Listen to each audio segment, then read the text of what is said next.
Sveiki visi. Šiaip tai esu didelis vaistų priešininkas.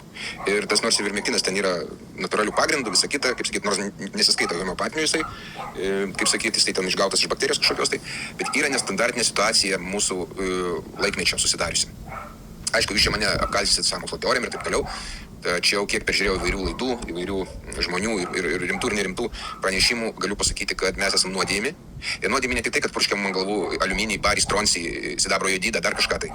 Priklausomai nuo tos situacijos, ko jiem reikia. Ar jiem reikia lietų iššaukti, daug lietaus jiem reikia, drėgmės, ar jiem reikia iššaukti kaitrą, kaip šiandien, tvankumą tą padaryti, sakyti, paskui šyla klimatas, bet stabiliai, tiek pavasarį, tiek rudenį, kai yra drėgnesnis oras, yra purškiamos bakterijos. Ne bakterijos, grybeliai.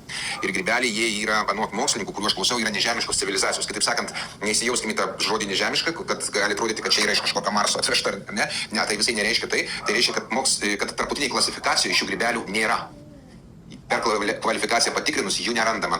Reiškia, jie yra šaltojo karo metu rasti kažkur Amazonės džiunglėse, dar kažkur pridauginta jų ir beriama ant mūsų. Vat ir dabar kovokime su jais ten homeopatija, kovokime sveiku maistu, kovokime sveiku gyvenimo būdu, valydami organizmą, giliai kvėpuodami, nepakovosim. Viskas. Jie naudoja tokius metodus, kurių mes nepakovosim.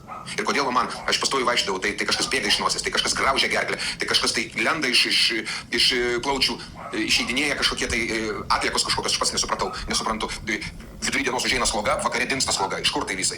Kai tik pradėjau profilaktiškai vartoti ivermektiną, viskas dingo. Viskas aišku, kad aš į plaučius prikėliau visokių grybelių, o paskui man jie gerai, jeigu nieko to kartu, jie gali ir nesiaktyvuoti, jie gali ten gulėti, galiu iškosėti ir taip toliau ir nieko. Bet vieną dieną ateis ta diena, kada tas grybelis mums aktyvuosis ir tada mes susirgsime kažkokią pneumoniją, kažkokiu laimu, dar kažkuo tai. Ir paskui sako, man erkė neįkando, o aš turiu laimą pasirodo.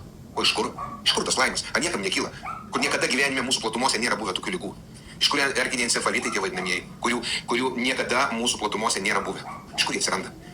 Iš laboratorijų šaltojo karo metu sukurtų. Negalvokime, kad jie po pasibaigus šaltajam karui viską sunaikino. Nieko jų sunaikino. Jie dabar naudoja prieš mus šitą ginklą.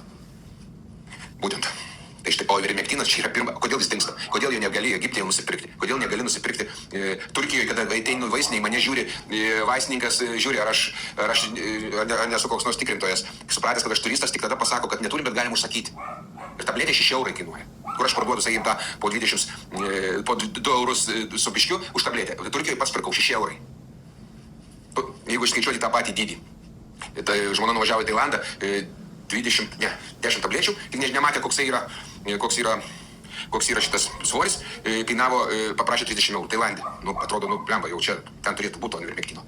Visur raukiamas, netgi investuoti jį apsimoka. Aš tai dabar dar didelę partiją užsipirksiu, labai didelį užsipirksiu, nes manau, kad po metų 2 jo labai reikės. Tai va tiek.